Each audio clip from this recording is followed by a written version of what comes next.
திரு ஷபீர், இப்போ முக்கியமா மாவட்ட செயலாளர்களோட எண்ணிக்கையை கூட்டுறது அப்படின்றது வந்து இதுல மூத்த தலைவர்களோட அதிருப்தி இருக்கு அப்படின்ற ஒரு கருத்தும் சொல்லப்படுது. இதோட உண்மைத்தன்மை என்ன, இந்த செயற்குழுவோட முக்கியத்துவம் என்ன அப்படின்னு புரிஞ்சுக்கணும்.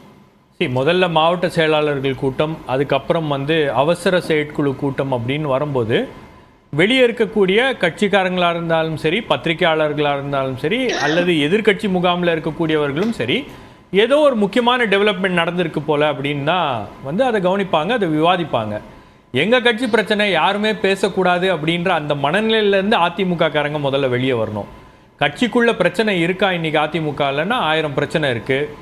கட்சிக்குள்ளே இருக்கக்கூடிய பிரச்சனை பத்திரிகையாளர்களுக்கு எப்படி தெரியுது, ஊடகங்களில் எப்படி விவாதமாகுது, ஊடகங்களில் எப்படி செய்தியாகுது அப்படின்றத கேள்வி கேட்கறதுக்கு பதிலாக கட்சியுடைய பெர்ஃபார்மன்ஸ் வந்து வரலாறு காணாத ஒரு மோசமான பெர்ஃபார்மன்ஸை வந்து 2024 அவங்க டெலிவர் பண்ணியிருக்காங்க. அப்போ அதை எப்படி சரி செய்வது அப்படின்ற அந்த விஷயத்தை நோக்கி அவங்களுடைய கவனம் இருக்க வேண்டுமே தவிர யாருமே எங்கள் கட்சியில் நடக்கக்கூடிய விஷயங்களை பேசாதீங்க, எல்லாமே சரியாக போயிட்டுருக்கு, எல்லாமே நல்லா போயிட்டுருக்கு அப்படின்ற அந்த விஷயங்கள்லாம் இருந்துச்சுன்னா, நல்லா போயிட்டு இருந்துச்சுன்னா நல்லா ரிசல்ட்ஸ் வந்திருக்கும். நல்ல ரிசல்ட் வந்துருச்சுன்னா ஒரு 10 எம்பி இங்கேருந்து போயிருப்பாங்க, ஒரு நல்ல கூட்டணி அமைஞ்சிருக்கும். எதுவுமே அமையலை, எல்லா இடத்துலையும் வந்து ஒரு பிரச்சனை இருக்குது அப்படின்றதுனால தான் இது விவாதத்துக்குள்ளாகுது. அப்போ இங்கே வந்து கட்சிக்குள்ளே இப்போ இருக்கக்கூடிய பிரச்சனை என்னை பொறுத்த வரைக்கும் நான் பார்க்குறது என்னென்னா, உள்ளுக்குள்ள ஒரு ரவீந்திரன் துரைசாமி சொன்ன மாதிரி ஒரு தரப்பினர் வந்து பாஜக கூட்டணி வேணுன்றாங்க, ஒரு தரப்பினர் வேணான்றாங்க. அதில் வேண்டாம் என்ற இடத்துல இருந்தால் இபிஎஸும் இருக்கிறார், அதுவும் உறுதியாக இருக்கிறது. ஒரு சாரார் வந்து நம்ம இணைப்பு பற்றி யோசிக்கலாம் அப்படின்னு சொல்கிறாங்க. இவருக்கு அதில் விருப்பம் இல்லை. அதே போல் பல நிர்வாகிகளுக்கும் அதில் விருப்பம் இல்லை. இந்த இணைப்பு என்பது மீண்டும் வந்து ஸ்கொயர் ஒன்னுக்கு கட்சியை கொண்டு போயிடும், மீண்டும் வந்து ஒரு குழப்பமான சூழல் வந்து கட்சிக்குள்ளே ஏற்படுத்திடும், மீண்டும் வந்து ஒரு பவர் சென்டர்ஸ் அங்கங்கே வந்துடுவாங்க. உங்களுக்கு ஒரு இடத்துல கட்சி கண்ட்ரோலில் இருக்குது. இவங்களுக்கு பெரிய ட்ராபேக் எங்கே இருக்குன்னா சவுத்தில் தான் பெரிய ட்ராபேக் இருக்குது. சவுத்தில் அவங்களுடைய பெர்ஃபார்மன்ஸ் வந்து ரொம்ப குறைவான ஒரு எண்ணிக்கையில் அவங்களுடைய பெர்ஃபார்மன்ஸ் இருக்குது. அப்போ அதை எப்படி சரி செய்ய வேண்டும் அப்படின்ற அந்த நோக்கம்தான் வந்து இருக்கிறது. பட் அதை அவங்களால பண்ண முடியல.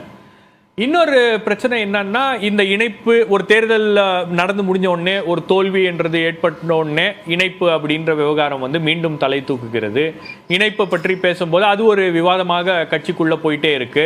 ஒருவேளை சேர்ந்துடலாமோ, சேரவே கூடாதுன்ற நினைக்கக்கூடிய தொண்டர்கள்லாம் சேர்ந்தா நல்லா இருக்குமே அப்படின்ற ஒரு மனநிலை அவங்களுக்கு வரும். அந்த ரிசல்ட்ஸை பார்த்த உடனே ஒரு படுதோல்வி அப்படின்னும் போது அந்த மனநிலை வரும். அப்போ இதையெல்லாம் வந்து சரி செய்ய வேண்டிய இடத்துல இருக்கக்கூடியவர் இபிஎஸ். அவர் வெளிப்படையாக பேச வேண்டும்.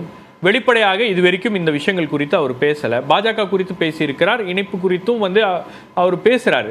பட் ரொம்ப தெளிவாக ஆணித்தரமாக அவருடைய அடுத்த ஆக்ஷன் பிளான் என்ன, 2026 தேர்தலை நோக்கி போகும்போது அதிமுக எந்த கட்டமைப்போடு போகிறது, எந்த தயாரிப்பு வேலைகளோடு போகிறது, என்ன அவங்களுடைய ஸ்ட்ராட்டஜி, என்ன அவங்களுடைய இலக்கு அப்படின்றத அவர் ரொம்ப உறுதியாகவும் ஆணித்தரமாகவும் வந்து பேச வேண்டும்.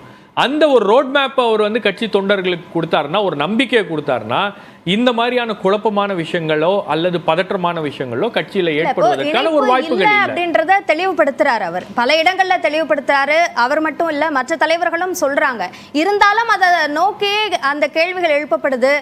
ஓபிஎஸ் சார்ந்த அவர்கள் தரப்புல இருந்து அது சார்ந்த கோரிக்கைகள் முன்வைக்கப்படுது. அப்போ அதுக்கு முற்றுப்புள்ளி வைக்கணும் அப்படின்றதுக்காக அவர் நினைச்சாலும் முற்றுப்புள்ளி வைக்க முடியாது. அது வந்துட்டே இருக்கும், அது விவாதம் ஆயிட்டே இருக்கும். கட்சிக்குள்ளே இருக்கக்கூடியவர்கள் பேசுவார்கள், கட்சி கூட்டங்களுக்குள்ள பேசுவாங்க. யாராச்சும் சவுத்தில் இருக்கக்கூடிய லீடர்ஸுக்கு வந்து முற்றிலுமாக இபிஎஸ்ஸையும் சசிகலாவையும் புறக்கணித்து விட்டு அல்லது டிடிவி தினகரனை ஒட்டுமொத்தமாக புறக்கணிச்சுட்டு நாங்கள் தான் எங்கள் கட்சி அப்படின்னு சொல்ல முடியாது, சொல்லவும் கூடாது. சொன்னாங்கன்னா அது வேறு விதமான ஒரு பாதிப்புகளை அவங்களுக்கு ஏற்படுத்தும். அப்போ நிறைய பேருக்கு நிறைய பிரச்சனைகள் இருக்குது. நீங்கள் வட மாவட்டங்களில் இருக்கக்கூடிய நிர்வாகிகளுக்கு வேறு விதமான அழுத்தங்கள் இருக்குது, வேறு விதமான பிரச்சனைகள் இருக்குது. தென் மாவட்டத்தில் இருக்கக்கூடிய நிர்வாகிகளுக்கு வேறு விதமான கன்ஸ்ட்ரெயின்ஸ் இருக்குது. அப்போ அதையெல்லாம் அவர்கள் சமாளித்து தான் வேலை செய்ய வேண்டும். பட் அந்த தலைமை என்பது உறுதியாக இருக்க வேண்டும். தலைமை வந்து எப்பெல்லாம் இந்த குழப்பம் ஏற்படுகிறதோ அப்பெல்லாம் வந்து அவர் இண்டிவிஜுவலா பேசுறதை விட என்னை பொறுத்த வரைக்கும் ஒரு அவசர செயற்குழு கூட்டம் கூட்டி ஒரு உறுதியாக ஒரு முடிவை வந்து அவர் அறிவிச்சாருன்னா அது ஒரு 6 மாசத்துக்கு அடங்கும், மறுபடியும் அது தொடங்கும். இப்படிதான் இருந்துகிட்டே இருக்கும். இதெல்லாம் நீங்க முற்றுப்புள்ளி வைக்கவே முடியாத ஒரு விஷயங்கள். ஏன்னா இது அதிமுகக்குள்ள இருக்கக்கூடிய விஷயங்கள். இல்ல இது வெளியிருந்து வரக்கூடிய விஷயங்கள் செயற்குழு கிடையாது. கூட்டத்துக்கான முக்கியத்துவம் இது அப்படின்னு திரு ரவீந்திரன் துரைசாமி ஒண்ணு சொல்றாரு, திரு பொங்கலூர் மணிகண்டன் ஒண்ணு சொல்றாரு, அதே மாதிரி திரு கேசிபி ஒண்ணு சொல்றாரு. இப்போ உங்களை பொறுத்த வரைக்கும் இதோட முக்கியத்துவம் என்ன அப்படின்னு சொல்லி என்னை பொறுத்த வரைக்கும் எனக்கு தெரிஞ்சு அவர் அந்த கட்சி இணைப்பு குறித்தும் ஒரு முற்றுப்புள்ளி வைப்பார். அதே போல உங்களுக்கு பாஜக கூட்டணி குறித்தும் ஒரு சின்ன ஒரு என்ன சொல்றது, ஒரு ஆசிலேஷன் இருக்கு. பாஜக மீண்டும் வந்து கூட்டணி சேருவதற்கான முயற்சி செய்யுமா அப்படின்ற ஒரு ஆசிலேஷன் இருக்கு. அதுக்கும் அவர் வந்து முற்றுப்புள்ளி வைப்பார் அப்படின்னு தான் பார்க்குறேன். அடுத்தது என்னை பொறுத்த வரைக்கும், அதிமுகவை பொறுத்த வரைக்கும் ஒரே ஒரு விஷயம்தான் வந்து அந்த தலைமை செய்ய வேண்டும். அடுத்தது 6 மாதத்துக்கு இல்லை 1 வருஷத்துக்கு தேர்தல் நோக்கி வரும்போது அவங்களுடைய பிளான் என்ன, அவங்களோட ஆக்ஷன் பிளான் என்ன, எந்த இடத்துல திமுக எதிர்ப்பை கூர்மைப்படுத்தி போகிறார்கள். இன்னைக்கு திமுக எதிர்ப்பு அப்படின்ற அந்த விஷயம் அதிமுக கையில் இருந்தது. இன்னைக்கு பாஜக ஒரு பக்கம் அதை எடுத்துக்கொண்டது, இன்னொரு பக்கம் சீமான் அதை எடுத்துக்கொண்டிருக்கிறார். ஏதோ ஒரு இடத்துல உங்களுக்கு வந்து பாஜக திமுகவை வந்து வேறு சில கட்சிகள் எதிர்க்கிறாங்க, அதிமுகவை விட வலுவாக எதிர்க்கிறாங்க அப்படின்றது ஒன்று இருக்குல்ல. நீங்கள் இபிஎஸ்க்கு இருக்கக்கூடிய ஒரு அந்தஸ்து அப்படின்றது, அவர் ஒரு அதிமுக கட்சியுடைய பொதுச் செயலாளர் மட்டுமல்லாமல் அவர் ஒட்டுமொத்த எதிர்க்கட்சிக்கும் அவர் வந்து எதிர்க்கட்சி தலைவராக இருக்கிறார் அப்படின்னும் போது அந்த அந்தஸ்திலிருந்து அவர் இயங்குகிறாரா, அந்த அந்தஸ்திலிருந்து அவர் அரசியல் செய்கிறாரா அப்படின்றது ஒரு மிகப்பெரிய கேள்வியாக இருக்கிறது.